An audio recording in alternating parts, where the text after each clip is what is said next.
Minutes remained until the final. The center court was prepared. The Birmingham sun shone on the trophy. But mayhem was taking on outside the Edgbaston Priory Club gates. At the entry, hundreds of Filipino fans, families from all over the United Kingdom, and OFWs who had flown thousands of miles from Manila were being turned away. The nightmare that had occurred only days before was again, this time on the tournament's largest stage, the championship final, complete with locked gates and security personnel. Everyone was shocked by Alex Eala's reaction when information got out. When the Filipina celebrity found out that her kabayaban would not be able to attend the greatest match of her career, what did she do? And why is her behavior regarded by the tennis community as the Birmingham Open's most impactful moment? The morning of the final, June 7, 2026, Edgbaston Priory Club, Birmingham, England. After days of rain that had threatened to ruin the event, the sun had finally come out.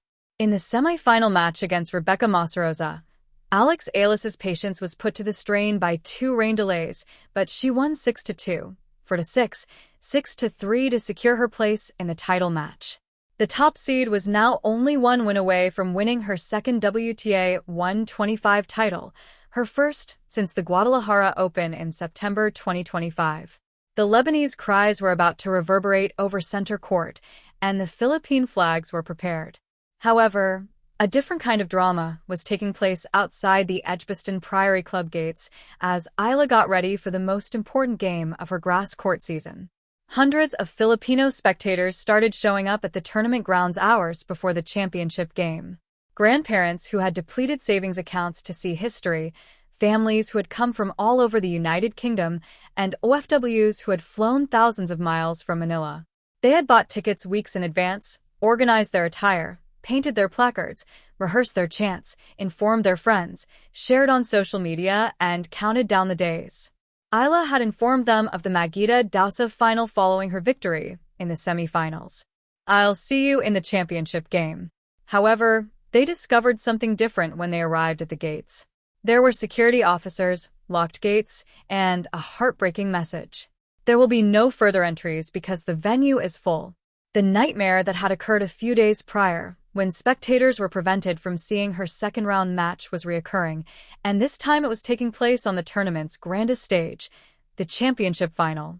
Families who had traveled 6 hours stood on the sidewalk, their hopes of seeing their champion compete for a trophy shattering in front of them as their Philippine flags fluttered.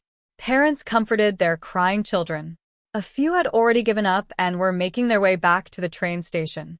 The worst was still to come, though, as word of what was going on outside spread to the locker room.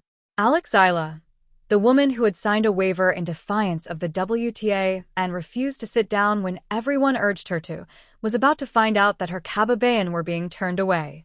The tennis community would be in shock at her response. Edgbaston Priory Club main entrance, Birmingham, England, June 7, 2026, 12 p.m. It was a tragic scene outside the Edgbaston Priory Club. Families who had traveled 6 hours from Scotland stood on the pavement, their hopes of seeing their champion compete for a trophy shattering in front of them as their Philippine flags fluttered. Youngsters held hand-painted signs that would never be seen inside center court, with the words "Laban, Alex, Laban, and you make us proud" on them. One admirer told a local reporter, her voice breaking with emotion, "We've been standing here for 2 hours. They're telling us we can't enter even though we had tickets, paid for them, took time off work, and drove through the night." A more direct fan was a father who was holding his small daughter's hand. This occurred previously, last week. On the day of the final, they shut us out of her second-round match once more. How could this be? How could they not have learned? With their arms folded and their faces unreadable, the security personnel stood motionless. Officials from the tournament had briefly come out, apologized incoherently for unanticipated capacity problems, and then withdrew back inside. The annoyance erupted. They raised their voices. In silent defeat, a few supporters took a seat on the street. Others said that the videos they had taken with their phones were proof of what had occurred. One devotee stated, her voice shaking, "The world needs to see this. They must see how the WTA handles supporters who travel across international borders to cheer on their champion." In a few of hours, the videos would become popular. The hashtag #LetUs, #Birmingham would become popular throughout the Philippines. However, that was little solace for the family waiting outside the gates. They were outside, locked out, watching their dreams go away as their champion was inside getting ready for the most important match of her grass court season. However, they were unaware that Alex Eala was going to find out the truth and that her reaction would alter everything. This was something that no one outside could have imagined. June 7, 2026, Birmingham, England. The Edgbaston Priory Club. Players' Lounge. 12:30 p.m. There was silence in the changing room. With her racket bag open next to her, Alex Eala sat on a seat and concentrated on the final, which was just a few hours away. Everything was usual. Her physiotherapist stretched her shoulders, and her coach went over tactics. The phone of her manager then buzzed.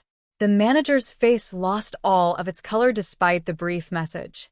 She approached Eala, dropped to her knees, and whispered something in the Filipino celebrity's ear. Eala's countenance changed, and the composed concentration that had gotten her through 2 rain delays and 4 bouts vanished. Something more difficult and irate took its place. "How many?" she inquired. The precise number was unknown to her management. Dozens? Hundreds? The competition was still evaluating the circumstances. Like last week, they were turned away at the gates due to crowding. Eala got to her feet. In an attempt to get her to return to the strategy session, her coach grabbed her arm. She dismissed him. "I must see them. The final is in, Alex." The official moved to the side. The scene outside the gates remained unaltered. Filipino families sat on the sidewalk, their spirits broken and their flags furled. A few had already given up and were making their way back to the train station. Then someone yelled, "Eala! Eala is coming." Eala had managed to reach the barrier. The same barrier where she had apologized to supporters who were prevented from seeing her second-round match, even though the gates had not yet opened. With security guards and metal separating her from her cababan, she stood there looking around the throng. She apologized profusely, her voice resonating throughout the throng. "Alex, you make us proud" was written on a hand-painted placard by a young girl in the front row who started crying. Not from melancholy, but from being observed. Eala extended her hand as far as she could through the barrier. "Laban," she murmured. "Laban," the girl murmured back, and Alex Eala made a decision that would rock the tournament. Edgbaston Priory Club, main entrance, Birmingham, England, June 7, 2026, 12:45 p.m. Over the preceding week, the security personnel had witnessed a lot. Following Eala's first-round triumph, there was a post-match surge as the people pushed against the barriers in an attempt to catch a look of their champion. Nothing had prepared them for what transpired next, despite the tournament authorities' cautions about maintaining order. Still wearing her warm-up clothes, Alex Eala made her way to the public barricades where her cabayan had been turned away rather than the private players' gate at the main entrance. With their Philippine flags flying and their cheeks still moist from tears, the supporters pushed forward.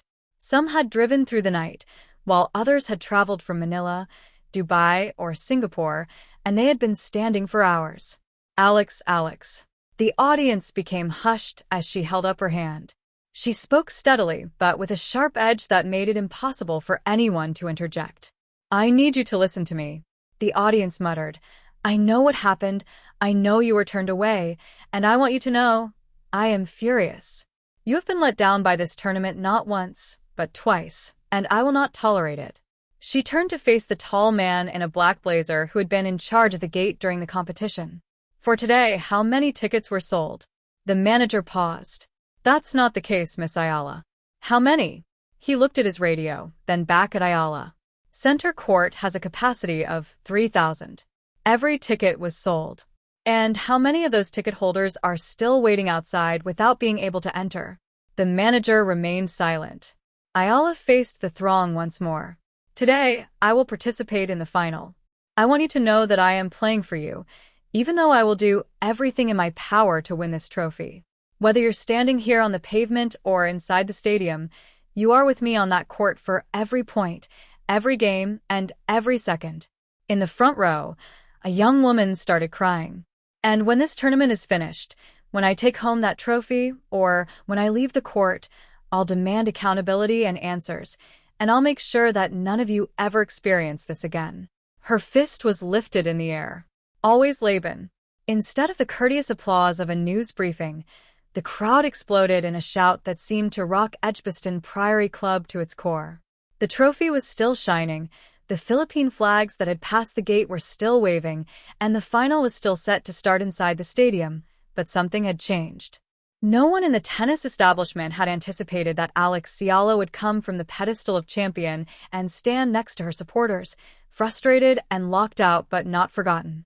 The Birmingham Open's true story was no longer about tennis, even though the competition would continue and the final would take place. It told the story of a champion who would not give up on her people. Championship Final, Birmingham, England, Centre Court, June 7, 2026. The trophy will be given out, the final will be played, and Alex Eala will be carrying more than just her racket as she enters Centre Court. She will speak for all Filipino fans who are confined outside the gates, including the families that drove through the night, the OFWs who flew from Manila, and the kids who sobbed when they were informed they would not be able to see their idol. But even after the last point is scored, the argument will continue. The hashtag #LetUs, #Birmingham has already started to gain popularity. When approached for comment, the WTA declined, as is customary in Eala's career. However, Alex Eala has stated unequivocally that she will not allow this to occur again and that she will demand accountability and answers. She told her admirers, "You've been let down by this tournament.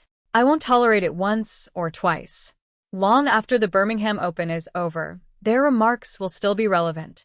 Boardrooms, press conferences, and meetings between tournament administrators and the WTA will all discuss them. They will compel a discussion about security, capacity planning, and how to handle tennis's most ardent supporters. Because what transpired twice in Birmingham cannot be written off as a singular occurrence. The Filipino supporters of Alex Eala, who have traveled across international borders, deserve better. They should be inside the stadium, shouting Laban, waving their flags, and seeing the events they have given up so much to watch. Additionally, the 21-year-old Quezon City resident Alex Eala has stated that she will stand up for them both on and off the court. The following tournament will be different, Laban, always. The tennis community is still reeling from Alex Eala's intervention when security prevents Filipino spectators from attending the Birmingham Open final. Due to overcrowding, hundreds of Filipino ticket holders were kept out of Edgbaston Priory Club hours before the championship match, the same nightmare that had occurred only days before. The Filipina celebrity spoke up as soon as word got to the locker room. She approached the barrier, turned to face her kabayan, and gave a speech that moved her admirers to tears. "You have been let down by this tournament not once, but twice, and I will not tolerate it." The Birmingham Open's true tale is about a champion who refused to give up on her people, not about tennis. The final will take place, and the trophy will be given out.